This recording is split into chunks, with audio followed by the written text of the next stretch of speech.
Hola, hola, ¿qué tal amigos? Mi nombre es Emilio Acosta. Hoy tenemos un invitado de lujo. Se trata nada más y nada menos que Adolfo Ruiz Calleja, que nos va a estar hablando sobre un tema muy desconocido y también muy interesante, que son unas monedas llamadas los corazones de Potosí o las piezas de Potosí. Adolfo es doctor ingeniero de telecomunicaciones en la Universidad de Valladolid, divulgador de la numismática y autor de un blog sobre numismática también que se llama Blog Numismático. Y bueno, hoy tenemos el honor de contar con su presencia. Bienvenido, Adolfo. Hola, muy buenas, Emilio, ¿cómo estás? Yo me alegro de que me hayas invitado. Esto es una experiencia bastante nueva también para mí, porque es la primera vez que me enfrento, ¿no? a hablar sobre un tema técnico de la numismática. Yo generalmente he hablado más de temas de mercado, temas de divulgación. Tengo que decir, porque también se va a publicar esto en el canal de YouTube del blog numismático, entonces para quien no conozcan a Emilio, Emilio es un diplomado en Historia de España e Hispanoamérica. Es canario, pero luego ha estado 25 años viviendo en Venezuela y ya en 2017 ha vuelto a Madrid. Entonces, bueno, tiene, digamos, una experiencia vital en la parte hispana de ambos lados del Atlántico, digamos. Y bueno, actualmente tiene un proyecto muy interesante que es Venezuela Provincial, como podéis ver detrás de él. Ahí está su logo. Ahí escribe muchos artículos, también tiene vídeos, entrevistas a gente y se centran en pues, la historia de Venezuela y la historia de Hispanoamérica. Entonces, bueno, pues yo os recomendaría que echéis un vistazo a Venezuela Provincial porque es realmente interesante. Muchísimas gracias, Adolfo. Igualmente recomendamos a los seguidores de Venezuela Provincial el blog numismático porque no solo se aprende de monedas, también aprendemos de la historia en general y una pieza numismática o una moneda con mucha historia, pues son las piezas que vamos a hablar el día de hoy, ¿no? Que son los corazones del Potosí, ¿no? Tienen mucha historia detrás. Y la cuestión es que al finales del siglo XVII y durante la primera mitad del siglo XVIII se acuñaron estas monedas en lo que es la Real Casa de la Moneda de Potosí, ¿no? Que sin duda alguna yo creo que es la más famosa de las casas de las monedas que fundó el Imperio Español en las Américas, ¿no? Junto a lo mejor la de México, que es otra también a considerar. Y bueno, seguían la metrología castellana de la época, o sea, las medidas, y estas tenían la forma del Sagrado Corazón de Jesús. Es una incógnita porque no se sabe a ciencia cierta por qué se acuñaron, ni tampoco por qué se acuñaron solo en Potosí y no en Lima o en México.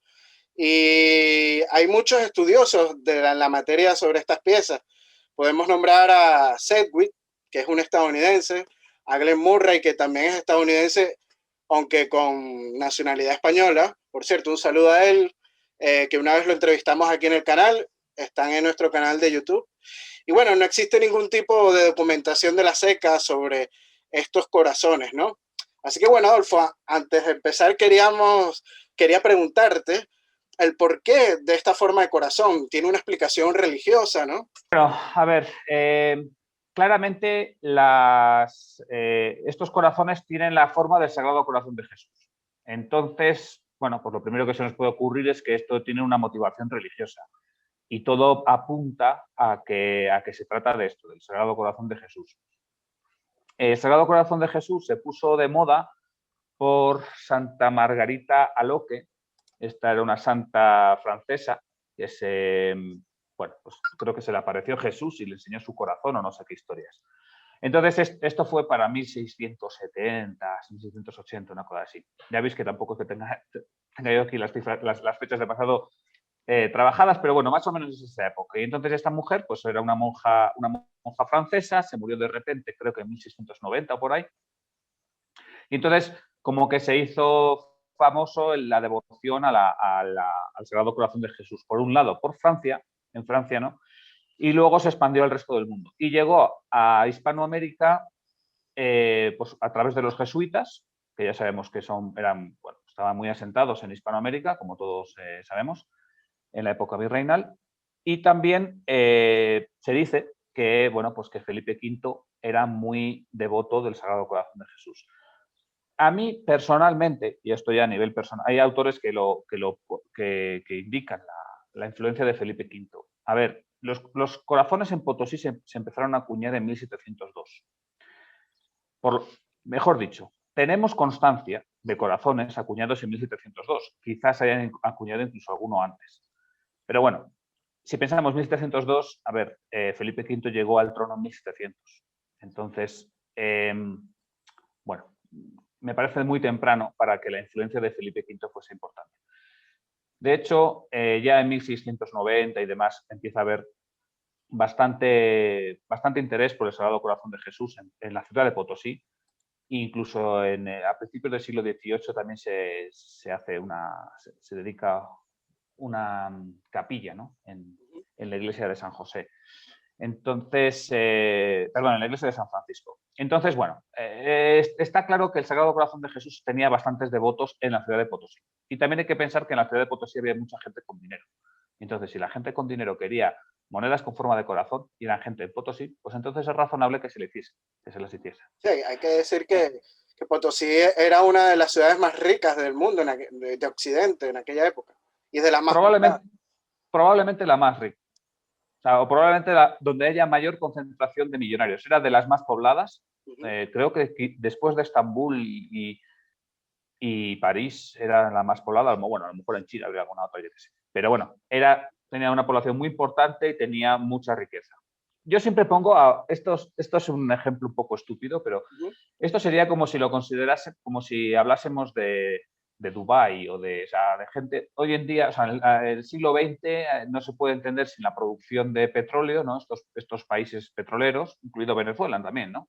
No se puede entender la historia de Venezuela reciente sin entender la industria petrolífera. Pues más o menos es lo mismo con la industria de plata y de oro en la América hispana, ¿no? Y entonces Potosí era uno de los grandes centros, tanto de producción de plata como de producción de monedas a partir de esta plata. Sí, tenía Entonces, una gran mina, que es el Cerro Rico, ¿no? Tenía y sigue teniendo. Y sigue teniendo. Está el Cerro Rico. Hoy en día no explotan tanto la plata, pero sí que hay otros minerales. Y hoy en día aquí en Bolivia, yo estoy personalmente, ahora mismo estoy en Bolivia, estoy en La Paz, y hay una gran industria minera y de hecho la mayor parte de sus exportaciones, de las exportaciones del país, es todavía el mineral, ¿no? Bueno, entonces, hemos comentado que estos corazones parecen ser los corazones del Sagrado Corazón de Jesús. Hay un autor que es Daniel Oropeza. Oropeza es, bueno, pues, es bastante joven, es un abogado joven que de aquí bueno, él es de Potosí y es absolutamente apasionado, ¿no? por las monedas potosinas y ahora mismo desde hace un par de meses o tres, una cosa así, Oropeza es el responsable cultural de la ciudad de Potosí. Entonces es una persona que tiene muy estudiado esto. Y entonces él tiene la hipótesis de que no se trata del Sagrado Corazón de Jesús, sino del corazón de San Agustín de Hipona, que era pues es un padre de la Iglesia y que era bastante venerado por los vascos. No sé si lo sigue siendo, pero bueno, al parecer sí. Y claro, en Potosí siempre hubo, durante toda la época virreinal, una gran cantidad de vascos en la ciudad de Potosí. Ya sé, bueno, es famoso el tema de casi la guerra civil que hubo entre vascos y vicuñas en Potosí. Entonces, bueno, pues los vascos eran gente de dinero, eran gente que controlaba bastante la ciudad y bueno, pues él considera que puede ser el corazón de San Agustín de Hipona. Y lo considera porque hay un documento privado, no sé si una carta o algo así, donde dice las monedas del santo. Entonces se están refiriendo a una moneda del santo. Bueno, pues podría ser. No lo sé, Sí, pero bueno, tiene varias interpretaciones. El motivo es este. Y muy probablemente estos corazones, en cualquiera de los dos casos, se utilizase como esvoto religioso. O sea, se utilizase para atarlos a los mantos de las vírgenes o de los santos, ¿no? Porque se entendería que, bueno, pues es una forma de hacer una ofrenda. También podría ser, y esto es una hipótesis casi más mía, que es que se utilizasen como ostentación. O sea, aquí el Día del Corpus en Bolivia hay una, y especialmente en Potosí, sigue habiendo todavía una, digamos, una gran ostentación por parte de mucha gente. O sea, adornan incluso sus coches, adornan bueno, pues las prendas de vestir y demás, y muchas veces las adornan con plata. Y claro, si lo que quieres es ostentar, si lo que quieres es mostrar algo espectacular, pues qué mejor que una moneda con forma de corazón, ¿no? Que además te muestras como muy Ferviente, religioso. sí. Claro. Entonces, para mí también podría ser que se utilizasen para colgarlos, pues eso, de las telas de las personas, o de la ropa, o adornar los carros con telas y estas telas colgar estos corazones. Sí. Permíteme comentarte algo. En Venezuela, en la época hispánica o virreinal, hay documentación que señala que habían indígenas que utilizaban mucho los reales de plata como eso, como ostentación, para mostrar un lujo o un estatus social pues más alto. Entonces, tiene sentido esto que estás comentando. Sí, eso también ocurre también todavía. De hecho, por ejemplo, en En el Perú creo que famoso... también Glenn Murray comentó algo de eso también cuando lo entrevisté. Sí, en Perú ocurre, o en Bolivia también. Por ejemplo, los famosos cinturones gauchos, ¿no? Los cinturones gauchos son un cinturón de cuero ancho y todo en vez de ser tachuelas, son monedas de plata, ¿no? Entonces, sí, aquí o sea, esto lo puedo... Digamos que esta hipótesis de que se utilizase para la ostentación es casi más una hipótesis mía, porque es simplemente de mi observación. Yo veo que en la cultura local se utilizan mucho las monedas como para ostentar. Entonces, bueno, pues qué mejor que una moneda con forma de corazón. Lo que no creo es que las utilizasen como joya. O sea, de colgársela, porque también podría ser que alguien se utilizase un collar, ¿no? Y en el collar cuelgas la monedita y la llevas, pues, digamos, durante 5 años al collar. Lo que pasa es que las monedas que han tenido este uso suelen tener un desgaste muy fuerte. Y además es un desgaste como muy plano y, y no ocurre. O sea, los ejemplares que nos han llegado no tienen ese tipo de desgaste. Entonces, por eso mi hipótesis es que no lo utilizaban para la ostentación diaria. Podría ser para, como es voto, o podría ser para una ostentación, pues eso, pues el día del Corpus o días concretos. Vale. Sí, yo creo también que esa hipótesis que comentas pues es muy válida y es muy posible. También hay mucha gente que dicen que no, que bueno, no sé si será cierto, que hay algunas piezas que tienen perforaciones o huecos, y entonces bueno, que a lo mejor era para que amarrarlas con un estilo de cabulla y que no se les cayera como una forma de seguro. Hay muchas No, hipótesis sobre estas piezas. no, por una forma de seguro con esas monedas no, no creo, vamos. Sí que es cierto que la inmensa mayoría, si no todos, los ejemplares que nos han llegado tienen agujero. Algunos los han tapado después. O sea, lo que tiene es un agujero y alguien ha puesto otra vez la plata para que no tenga el agujero, pero en su momento tuvo agujero. Pero yo lo entiendo que estos agujeros son para colgarlos de los santos. Vamos a ver, pero es que esto lo tenemos a día de hoy. No sé si conoces los equecos. Los equecos es algo muy típico en Bolivia, es una especie de deidad local, ¿no? Que viene de muy antiguo. Y entonces a estos equecos se les hace ofrendas, por ejemplo, se les da billetes, se les da monedas, se le da coca, se le da alcohol y se le piden cosas, ¿no? Se les ponen billetes y así lo que quieres es que tener dinero, lo que haces es darle billetes al equeco. Si lo que quieres es tener una casa, le haces una casita para el equeco, cosas de estas. Entonces, esto se hace todavía, perforar monedas para ponérselas en el equeco. Entonces, no es que sea una cosa, o sea, lo de utilizar monedas como exvotos, o sea, año 2021 se sigue haciendo Sí, ¿no? en, Es que en en Potosí. Hispanoamérica O sea, todavía hay mucha fe en estas creencias, hay que decirlo. claro, entonces hay que entender que esto tiene un uso cultural. O sea, cuando hablamos de la producción de una moneda, es una producción totalmente industrial. Pero cuando hablamos del uso de una moneda, especialmente si hablamos del uso más allá de favorecer el comercio, o sea, tenemos que entender la cultura local para poder entender este uso. O sea, lo que no podemos hacer es, no sé, que yo me ponga a pensar qué uso daban a las monedas en Indonesia. Pues yo qué sé de la cultura indonesia, ¿no? Entonces, para entender este uso hay que entender la cultura local. Que yo no es que sea ni ningún experto en la cultura hispanoamericana, pero simplemente lo veo y veo que este uso se sigue dando todavía. Entonces, bueno, pues me parece razonable que en época virreinal fuesen utilizados como esvotos o como ostentación, simplemente. Perfecto. Bueno, Adolfo, quería preguntarte, ¿no? Sabes que sobre estas piezas hay una gran polémica. Hay mucha gente que sostiene de que estas piezas no fueron fabricadas en la Ceca de Potosí o en la Real Casa de Potosí. Y bueno, yo opino, o sea, en mi poco conocimiento a profundidad de estas piezas, de que es imposible, puesto que tienen un peso tal cual como cualquier pieza normal redonda, y eso se notaría también si fuera una pieza recortada, ¿no? ¿No crees? Sí, bueno, a ver, lo primero es que las personas que lo están poniendo en duda, o las que yo conozco que lo han puesto en duda, no son estudiosos de estas monedas. O sea, son gente que han leído, que han podido leer lo que he publicado y, bueno, y de su manera, pues no se cree lo que han publicado los estudiosos. Vale. La gente que lo ha estudiado, y puedo citar a bastantes autores, todos ellos coinciden en que estas monedas fueron acuñadas en Potosí.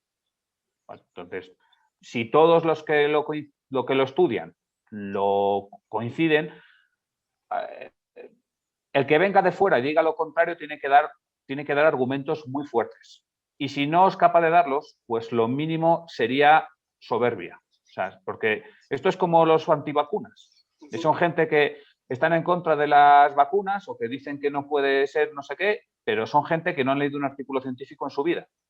¿Vale? Entonces, eso como mínimo es ser un soberbio. Bien, dicho esto, tampoco quiero aquí enfadar a nadie, pero bueno, es mi opinión sobre las cosas. Entonces, hay muchos argumentos de por qué estas monedas se hicieron en Potosí. A pesar de que no existe ningún tipo de documentación en la CECA. O sea, la gente que ha estudiado los legajos de la CECA no ha encontrado nada, cero documentación de estos corazones. Entonces, hay unas monedas que se llaman los galanos y que se llaman galanos porque la gente, los propios de la CECA, así lo apuntaron como galanos. Estos empezaron a acuñar en la década de 1660, si mal no recuerdo, es una época de Carlos II. Bien, estas son monedas como muy bonitas, ¿no? Las monedas de Potosí son muy toscas, estaban hechas de cualquier manera, los galanos son así como muy redonditas, muy bonitas.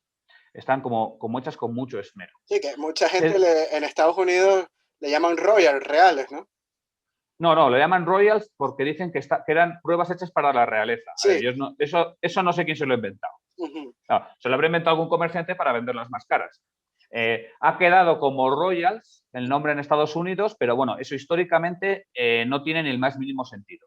Porque ahí, claro, si tenemos que decir que esto fuesen pruebas hechas para el rey, entonces aquí sí que habría que tener un documento que lo indique. Claro.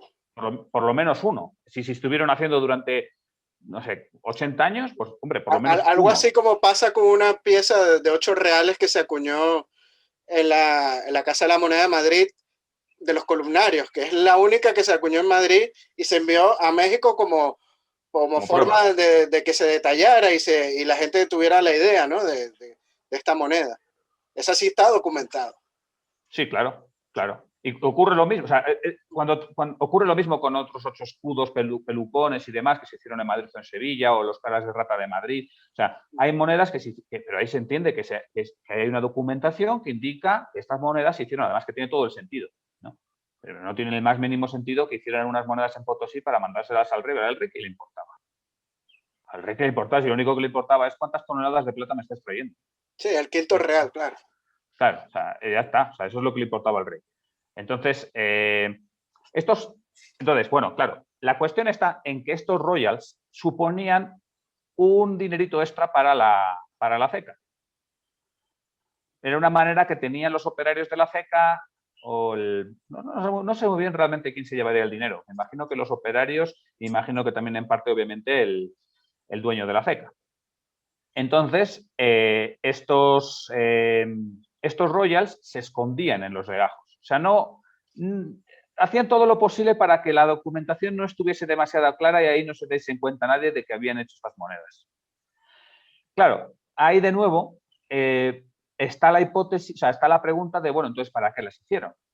Y bueno, pues la hipótesis, que no deja de ser una hipótesis de Glenn Murray, es que las harían para lo mismo que se hacían los cincuentines en Segovia, que era para vendérselas a los comerciantes de plata y sacar algo más de dinero. O sea, esto es como si dices que por un 8 escudos, por un 8 reales te pagan 8 reales y medio real a mayores, ¿no? Pues ese medio real te lo metes para el bolsillo por hacer la moneda más bonita. Y a lo mejor el comerciante de plata, ese 8 reales se lo vendía a un cliente que tuviese, pues por 10 reales, yo qué sé, ¿no? Y ese cliente, pues ese 8 reales tan bonito lo utilizaba para ostentar. Esa es la hipótesis de Glenn Murray y a mí me parece una hipótesis razonable. Sí. Desde luego no tenemos una mejor, eso también es verdad. Y nos falta documentación. Pero entonces, los corazones de Potosí, estas monedas con forma de corazón, en la documentación están dentro de los galanos. O sea, porque no hay ningún lugar que ponga... En el peso en marco de los galanos, ¿no? Claro. Sí, pero o sea, pesan lo mismo que los galanos. Pero en ningún momento nos dicen cuántas hicieron. O sea, en los legajos no aparece como que estuviesen hechos. Entonces se entiende que si dijeron, bueno, pues hemos hecho, me lo invento, 5.000 galanos, pues de esos 5.000 había 200 con forma de corazón. Y a lo mejor los con forma de corazón, pues en vez de venderlos, como he dicho, a 8 reales y medio real más, pues lo vendían a 8 reales y 3 reales a mayores. Yo qué sé, ¿no? Lo estoy inventando. Pero bueno, que era una manera que tenían ellos de sacarse un dinero y por eso mismo lo querían esconder en la documentación para que nadie les pidiese cuentas por ese dinero. Ahora está la de, claro, pero es que la ceca estaba para hacer monedas, no para hacer artesanías, ¿no? No para hacer cosas con forma de corazón. Bueno, pero es que nadie decía en ningún lugar que las monedas no pudiesen tener forma de corazón. O sea, la legislación de la época lo que te decía era lo que tenía que pesar la moneda. Y pista, ya está. O sea, tenía Sí, que, no te hablaban de formas ni nada. no te hablan de De formas hecho, ni las nada. monedas macuquinas son casi que deformes, ¿no? Efectivamente, las monedas macuquinas, pues cada una tiene su forma. Entonces, bueno, pues si hubiese llegado a una con forma de corazón, pues nadie decía lo contrario. Esto es igual que tantas otras cosas. O sea, es que hoy estamos acostumbrados a día de hoy que claro, ya no una moneda, sino que un producto industrial está absolutamente estipulado y se indica absolutamente todo y demás. Pero es que en la época, ¿no? O sea, estamos hablando del siglo XVIII, a principios del XVIII. Ahí la producción era artesanal, manual, más que todo. Claro, pero y tampoco estaba tan reglamentada.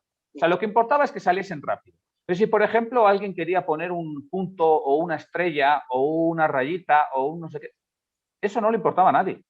O sea, si el abridor de puños cambiaba no sé qué, a eso no le importaba a nadie. Y por eso hay muchas veces que este símbolo que representa, pues no sabemos. Pues si no nos lo han dejado por escrito, no lo sabemos. Y tampoco estaba regulado el que no apareciese ese símbolo. Bueno, entonces, esto por un lado.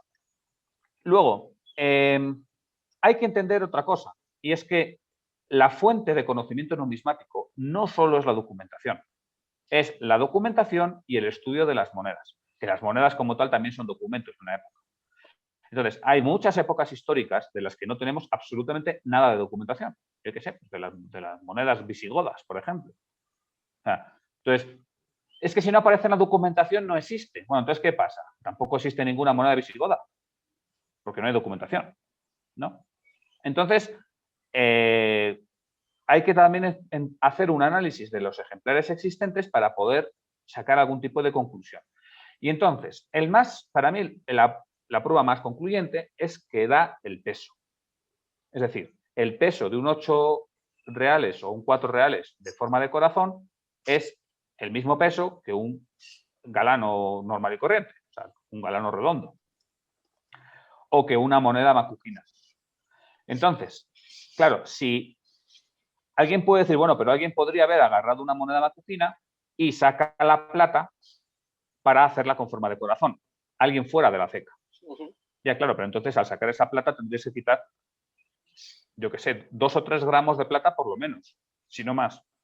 Entonces, ¿Qué pasa? Que salió de la ceca un 8 reales con 32 gramos o con 30 gramos para hacer un corazón de 27 gramos, que es lo que tiene que tener. O sea, en la vida he visto yo un 8 reales de 30 gramos. No, más bien es más posible que tuvieran menos cantidad que más de plata. Claro.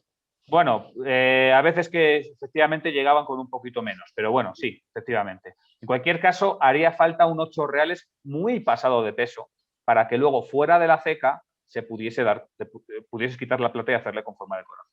Esa es la primera cuestión y para mí es un argumento muy fuerte. La segunda cuestión es el corte. O sea, se nota cuando las monedas están cortadas, o sea, cuando de una macuquina han hecho un galán, o sea, un corazón.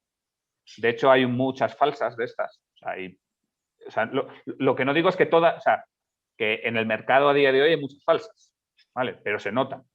Y hay fotos de falsas y cualquiera que las vea, pues se va a poder dar cuenta. Y lo tercero, y también es un detalle muy importante, es el alineamiento de los cuños.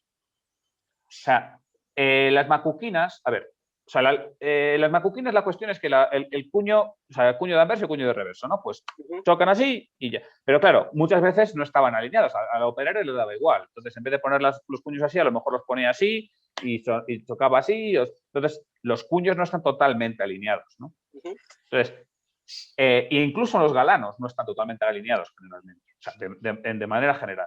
Pero sin embargo, los corazones siempre están alineados. Sí están siempre alineados.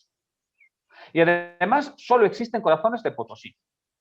Con lo cual, a ver, o sea, ya te acabo de dar como 5 o 6 argumentos de, o sea, primero, por qué es posible que existiesen y después, por qué al estudio de los ejemplares existentes, pues todo parece indicar que fueron acuñados en la ceca de Potosí. Correcto, Adolfo. No, y pienso igual que tú. Creo que hay bastantes argumentos que así lo especifican, ¿no? De que estas piezas en verdad son genuinas y no son ningún invento de a lo mejor de la población local o inclusive de algún falsificador posterior, ¿no? Que pudiera haberse dado este caso. Pero bueno, Adolfo, ahora vamos a lo que es los precios que suelen tener estas piezas, ¿no? Estas piezas son muy demandadas por el mercado. Hay que decir que en la ceca o en la casa de Potosí, de la moneda, pues nunca se acuñaron galanos en oro, ¿no? Y es por eso a lo mejor que esta pieza de los corazones, pues hace que sean las más caras, ¿no? En el mercado de esta ciudad de Potosí. Claro, vamos a ver. En el mundo hispánico, yo diría que hay como 3 cecas insignias, ¿no? O sea, 3 cecas que son mayores que todas las demás. Una de ellas sería Potosí, la otra sería Segovia y la otra sería México. Esto a lo mejor a mí me tiran piedras según me escuchen, pero es mi opinión, ¿no? Entonces, la gracia está en que ¿cuál es la mejor moneda acuñada en Segovia? Bueno, pues ahí están los centenes y los cincuentines, ¿no? La mejor moneda mexicana o la más insignia, digamos, pues estarían los galanos de 8 escudos, ¿no? Y las de Potosí, pues son los corazones. O sea, no hay galanos, no hay monedas de plata más grandes. Entonces, y luego luego algo totalmente único, ¿no? Que es estos corazones. De hecho, hasta en la propia ciudad de Potosí hoy en día queda casi como símbolo de la ciudad, en cierta forma. O sea, hay una pizzería al lado de la ceca que te vende pizzas con forma de corazón. Eso sí, solamente son pizzas familiares. Yo cuando lo visité solo y por eso no me comí ninguna. Pero bueno, ya, fuera el chiste, lo que quiero decir es que es algo como muy, muy único y es alguna cosa como eso, es una insignia, ¿no? Y claro, eso hace que, pues que sean las que más llaman la atención. Además de esto, son rarísimas. Bueno, yo tomo el estudio de Sedgwick. Sedgwick es un comerciante de la Florida que está muy especializado en moneda hispanoamericana y ha subastado muchos corazones. Él ha hecho un estudio de cuántos ejemplares existen. En total son 126. Entre ellos hay 40 de ellos que son de 8 reales, 13 4 reales, 33 de 2 reales, 36 de 1 real y 4 de medio real. Es decir, hay pues poquísimos, ¿no? Porque estamos hablando de 5 módulos y 126 ejemplares en total. En cuanto a precios, bueno, pues mira, uno se subastó la semana pasada en Madrid y se remató en 17.000 euros. O sea que se pagó unos 20.000 Ese es el que tenía euros. el agujero tapado, ¿no? Sí, ese tiene el agujero tapado, efectivamente. Ahí, la verdad es que probablemente, no sé, lo pusieron lo mandaron a encapsular y lo pusieron como VF35. A mí me parece demasiado riguroso esta. Pero bueno, eso yo las graduaciones estadounidenses no sé si tiene mucho sentido para ese tipo de monedas, pero es igual. Entonces, a ver, para mí estas monedas, un 8 reales que esté más con forma de decoración, que esté más o menos bonito, pues a lo mejor un precio final de entre 25.000 y 100.000 dólares sería razonable. El más caro que yo he visto rematar se remató en 100.000 dólares. O sea, hay que sumarle creo que un 18%, un 20% de comisión, que fue en Sedgwick. Los módulos más pequeños son más baratos, a pesar de ser más raros, Sí, porque me porque son dijiste menos que hay 4 de llamativos. medio real, ¿no? Sí, hay 4 de medio real. Entonces, los módulos más pequeños son más raros y bueno, estamos hablando de unos pues no sé, los 4 reales que puedan andar entre los 8.000 y los 20.000 dólares, quizá. Y luego las de 2 reales, 1 real y medio real, pues entre 5.000 y 10.000 dólares. Yo diría que por ahí andan los tiros. Claro, son monedas que no están dispuestas a todos los bolsillos, eso es evidente.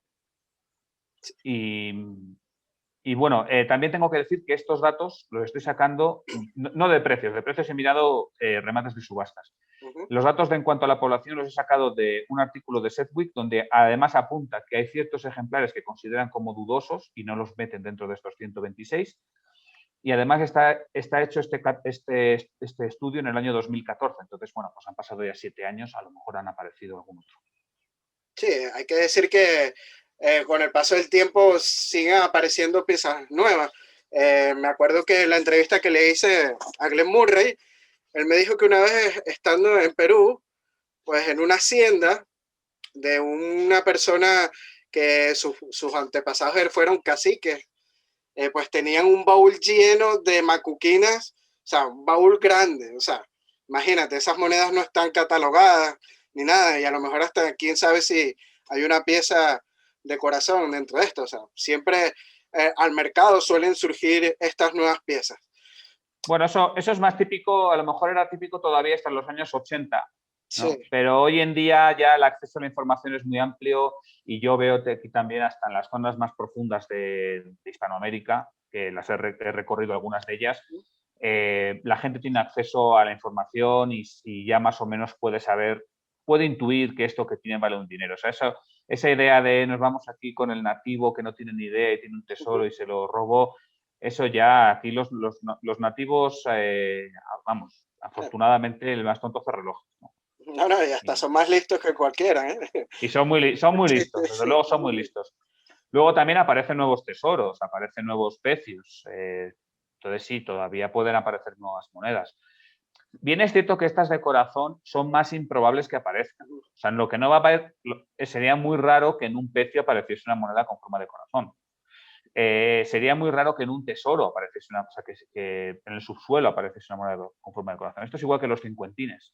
O sea, son monedas que como eran de ostentación, pasaron de padres a hijos, y entonces ahí las que quedan. Pero no es que, no es que estas monedas se hayan enterrado, se hayan utilizado para el comercio. Los galanos sí, curiosamente los galanos, es muy raro también que aparezca un tesoro, o sea, un galano en el subsuelo, pero los galanos sí que se pagaron con ellos, porque de hecho hay galanos que están resellados en lugares tan lejanos como Costa Rica. O sea, el hecho de que haya Creo galanos que resellados. hay pecios donde han conseguido también, ¿no? Si no me Bueno, equivoco. a ver, en la flota de 1715 aparecieron los 8 escudos galanos, o sea, de hecho, todos los galanos de México de los que yo tengo constancia han aparecido de la flota de 1715. Me estaba refiriendo a los galanos de Potosí. Ah, vale, vale. Pero en cualquier caso, los galanos de Potosí sí que se utilizaron para el comercio, porque incluso han aparecido resellados en el siglo XIX. Sí, inclusive hay muchos resellos de Centroamérica, de Costa Rica y de Guatemala, ¿no? De piezas de galano, que inclusive llegan a tener, creo que en subasta, un valor extra, ¿no? Por tener estos resellos, si no me equivoco. Bueno, los galanos son monedas todas muy raras. Ujú. Entonces, ya cuando dices hay muchos, bueno, hay muchos en relativa proporción. Hay algunos, digamos. Y sí, efectivamente, pues tienen cierto valor extra. También es verdad que los galanos, a mí me parece triste, ¿no? Pero no hay mucha gente que los coleccione a día de hoy. Creo que son monedas que podrían tener, o sea, si hubiese tanta gente que coleccionase la ceca de México, la ceca de Potosí como la de México, los galanos de Potosí valdrían 10 veces más. O sea, es mi forma de entenderlo, ¿no? Pero bueno, pues no hay mucho coleccionista de galanos y eso hace que, aunque digas, no, el precio es alto, bueno, pues que un galano te puede costar entre 3.000 o 2.500, digamos, y 10.000 euros. O sea, es un precio alto, pero es que para lo raro que son, no es tan alto. Sí, claro, y comparado con otras casas de las monedas, como bien dices, la de México, que tiene mucha demanda, porque hay que decir que el real español fue moneda de circulación en los Estados Unidos y al ser Estados Unidos pues el principal centro de coleccionismo numismático del mundo, pues por eso es que llegan a estos altos precios. Y bueno, te quería hacer una pregunta porque sé que mucha gente que no está familiarizada con esto del coleccionismo numismático, pues dirán, ¿y quiénes son estas personas que compran, que suelen comprar estas piezas tan costosas, ¿no? Y yo sé que tú has estudiado muy bien el mercado y has dado algunas charlas sobre este tema y qué tienes que decirnos al respecto. Bueno, a ver, piezas tan costosas, pues depende con qué lo comparemos, ¿no? Uh -huh. La semana pasada justamente bueno, no, semana pasada no, esta semana se ha rematado una moneda de 20 dólares de 1933 y se ha pagado por ella 18,87 millones de dólares. Uh -huh. El récord No sé, mundial por una moneda. récord histórico, sí, pero no sé cuántos galanos te puedes comprar con eso. Pues todos los que hay en el mercado, Yo creo que sí, ¿sabes? todo. Todo, y te compras hasta la ceca de Potosí, casi no, es un chiste. Es patrimonio de la humanidad y no está en venta, obviamente, pero Que lo que por quiero decir es cierto, que Carlos III, cuando la mandó a construir, dice, ¿no? Un comentario de que si estaba hecha en plata pura el edificio, porque costó tanto dinero mandarlo a construir, imagínate. Pero bueno, sí, sí, sí. Es que estuvieron construyendo, a ver, hay que decir, para no llevar a confusión.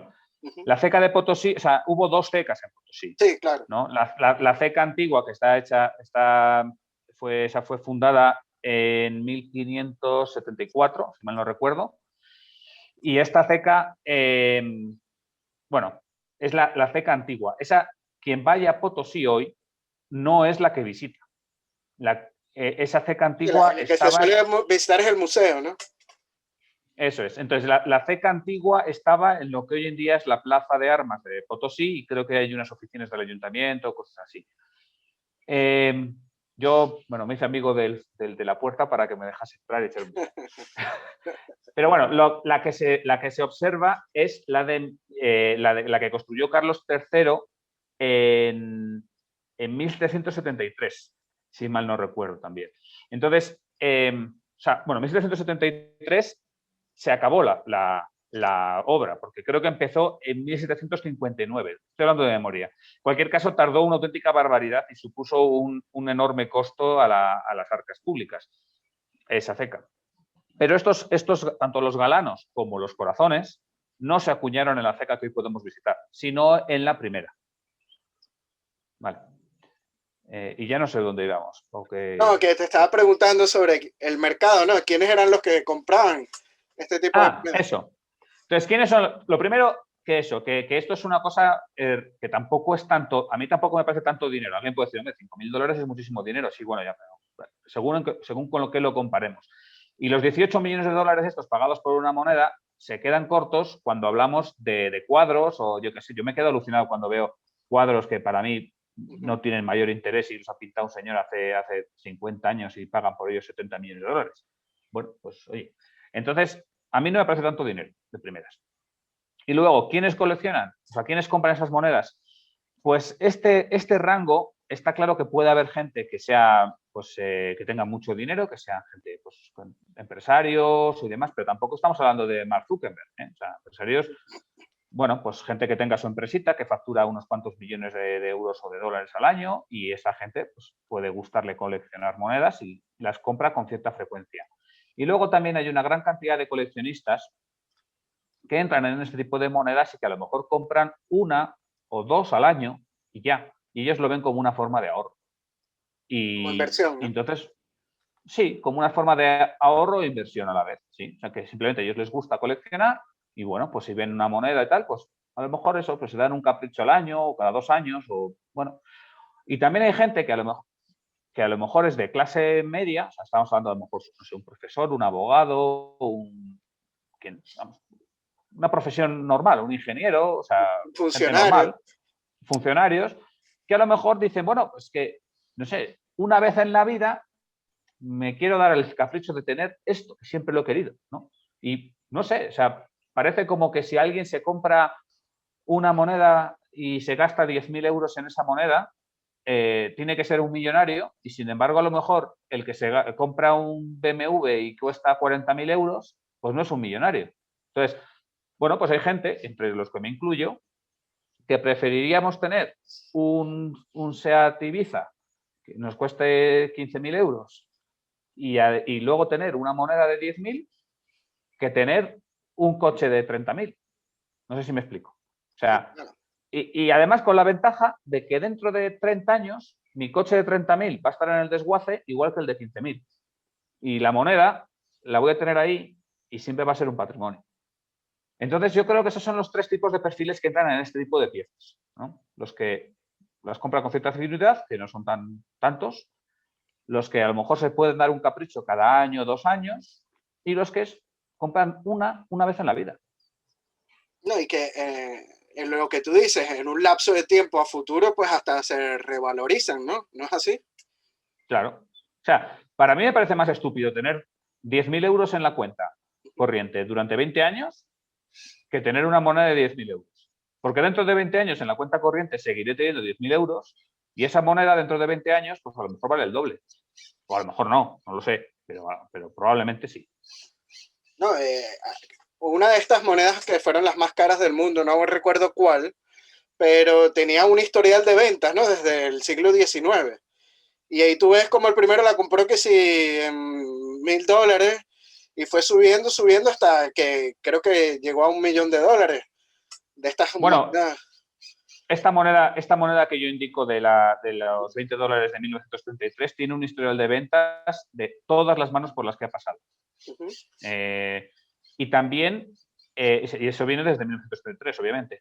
Y también tenemos el historial de ventas del dólar de 1797. Creo que era esa la 1796. pieza que estaba hablando yo.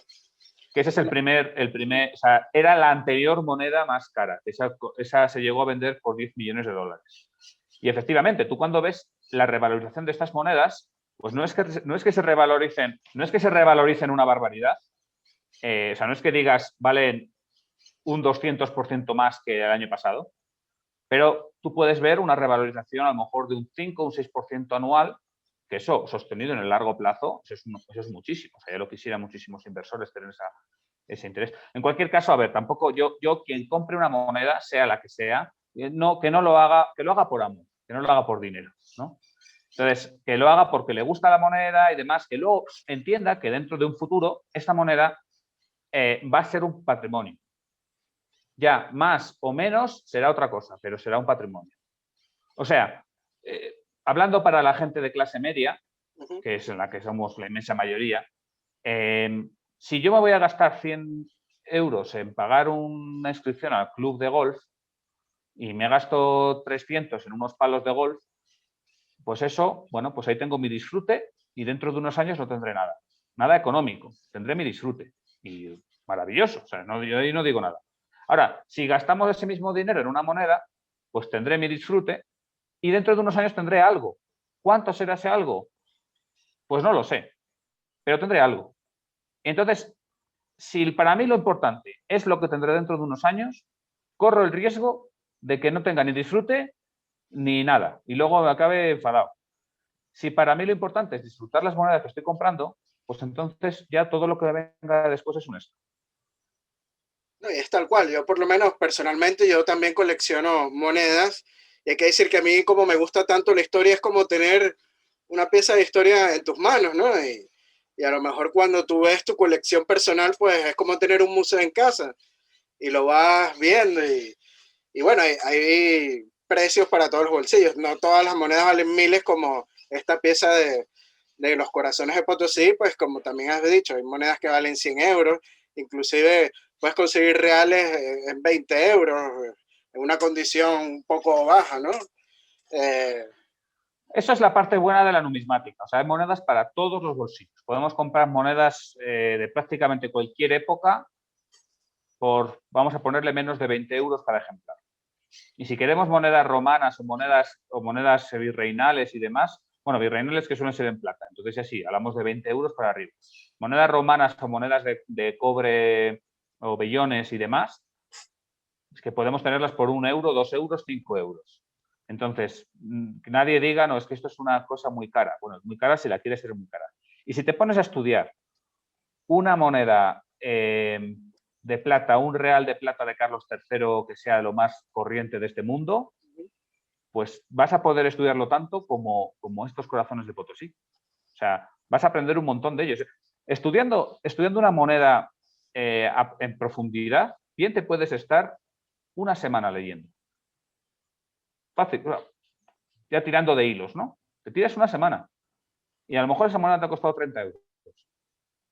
¿Qué afición puedes estarte una semana entera disfrutando por 30 euros?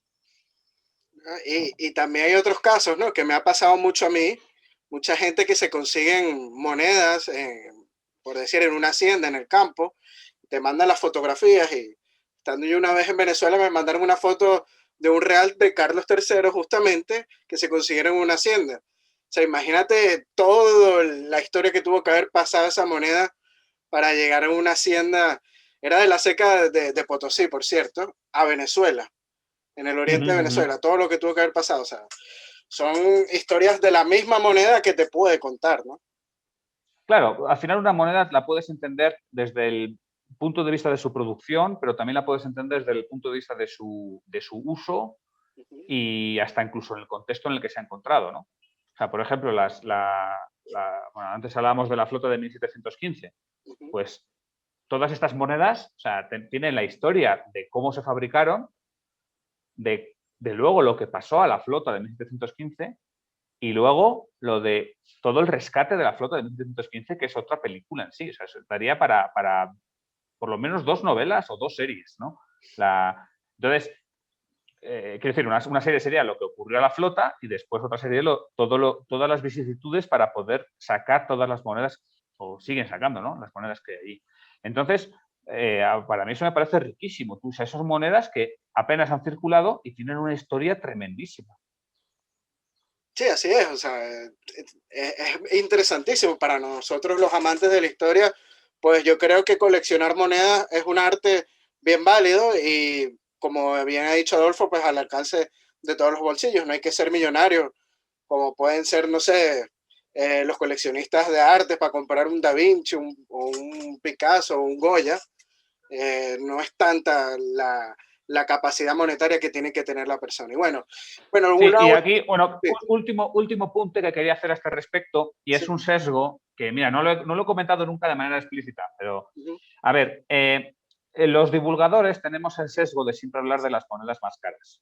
uh -huh. Y este sesgo se da por 2 motivos. Primero, porque suelen ser las que más llaman la atención, y segundo, porque, claro, porque yo como divulgador pues vivo del patrocinio de las casas de subastas. Claro, una casa de subastas, si saca 200 monedas de 100 euros cada una y 3 monedas de 5.000 euros, pues lo que quiere es que hable de la moneda de 5.000 euros, ¿no? Pues para sacar pecho, cosa normal. Entonces, ¿qué pasa? Esto hace que nosotros como divulgadores, quiero decir, hablemos más de las monedas súper caras que de las monedas muy baratas. Pero la inmensa mayoría de las monedas son muy baratas. O sea, nos podemos estar toda la vida coleccionando monedas de menos de 100 euros, o sea, monedas virreinales de menos de 100 euros, y no se nos acaban. Y a lo mejor moneda romana también, o bueno, a lo mejor moneda romana menos de 200 euros. Y nos estamos toda la vida, ¿vale? Entonces, cuando hablamos de que esta moneda ha costado, o sea, esta moneda cuesta, yo qué sé, 5.000 euros o lo que sea, es que a lo mejor en esa misma subasta hay 1.000 monedas por menos de 50 o menos de 100. Vale, eso era Sí, lo que quería decir. es la gran mayoría en las subastas lo que nos conseguimos, ¿no? Que pueden O, ver muchas online o comerciantes particulares, o para obviamente. particular también. También están, también venden ellos, o sea, venden sus monedas y, claro, de nuevo, ellos quieren sacar pecho de las monedas más caras y más bonitas que tienen. Pero luego, la inmensa mayoría de lo que tenga un comerciante, tanto en un mercadillo, en su tienda online o lo que sea, o en su tienda física, pues van a ser monedas muy asequibles por la clase media. Sí, pero es como que la naturaleza del ser humano, ¿no? Que ya le llama la atención esto y es normal. Bueno, ya estamos llegando al final del podcast, Adolfo, y quería hacerte una última pregunta personal para ti. Tú teniendo el dinero para comprar una de estas piezas que hemos estado hablando el día de hoy, un corazón de Potosí, ¿comprarías un corazón de Potosí o un galano del mismo precio? ¿Cuál de las dos comprarías? Hombre, a ver, los corazones de Potosí generalmente son más caros que los galanos. Pero si estuvieran al mismo precio, Hombre, si estuviesen al mismo precio, me compraría un corazón. O sea, claramente. Eh, bueno, esa pregunta nunca me la había planteado como tal, ¿no? O sea, vamos a pensar, por ejemplo, en un 8 Claro, vamos a ver. Si, por ejemplo, pensamos en el 8 reales corazón que ha subastado Tauler y Fau la semana pasada, ese ha costado, al comprador le habrá costado unos 20.000 euros. Hombre, es que un galano por 20.000 euros, eso ya tiene que ser un señor galano. O sea, sí, no sé, muy cuidadito. tiene que ser una auténtica maravilla de galano. Si fuese mexicano, me iría por el. O sea, estamos hablando desde el punto de vista económico, ¿eh? Sí, del mismo nivel. Si fuese mexicano, compraría el galano mexicano, porque ese va a tener después mejor venta en Estados Unidos. Pero también soy consciente de que hay coleccionistas estadounidenses que compran corazones, con lo cual tampoco digo que. Entonces, a priori, preferiría un corazón que un galano redondo. Si ya me pones un corazón malo, Uh -huh. malo, o sea, que Y con cueste, yo qué sé, un perforado. bueno, perforados van a estar todos, pero un corazón perforado y que lo han limpiado y que lo han cortado y que le han hecho de todo y que cuesta 4.000 dólares o 4.000 euros versus un galano que ya por 4.000 euros tienes un galano muy bonito, entonces prefiero el galano bonito. O sea, siempre y cuando, si la moneda está muy destrozada, entonces ya sí que no me llama la atención. Pero si la moneda está presentable, está bien, entonces prefiero un corazón que un galano. Creo que más o menos lo respondí. Sí, yo opino lo mismo que tú, ¿no? Depende de la belleza de la pieza. Pero si están en belleza equiparable, pues yo también compraría el corazón. Hay que decirlo así. Bueno, hemos llegado al final de nuestro podcast, Adolfo. De verdad que ha sido un placer haber charlado el día de hoy contigo. Para quien no lo conozcan, bueno, les recomiendo muchísimo su blog que es numismático, que se llama Blog Numismático, valga la redundancia. Y bueno, esperemos contar contigo próximamente para hablar de estos temas numismáticos e históricos, porque tanto la historia como las numismáticas pues van siempre unidos y de la mano. Es así, Adolfo. Sí, efectivamente, no se puede entender. La numismática, desde luego, no se puede entender sin la historia. Y a la historia le viene muy bien la numismática porque son documentos que nos han llegado de muchas épocas y que estudiándolos podemos aprender mucha historia. Yo siempre una cosa que hago, esto ya es también cosa personal, es cuando voy a algún lugar o cuando quiero aprender algún tipo de historia, lo primero que hago es, bueno, ¿qué monedas han acuñado aquí? Y a la vez, igualmente, cuando pienso en una moneda, digo, bueno, ¿y esta moneda qué pasaba en esa época? ¿No? Entonces, para mí es prácticamente lo mismo hablar de historia que de numismática. Sí, es un gran souvenir, ¿no? Siempre visitar un nuevo país y inclusive las monedas de circulación, pues guardarlas, ¿no? Y tenerlas como recuerdo de ese viaje. Bueno, Adolfo, te mando un fuerte abrazo hasta la bella Bolivia. Espero conocerla algún día, pero lo que es Potosí, el Salar de Uyuni y todo eso, pues me llama muchísimo la atención. Y bueno, esta es tu casa, Adolfo, para cuando quieras. Muchísimas gracias y nada, muchas gracias también por la entrevista. Un saludo fuerte. Hasta luego, adiós.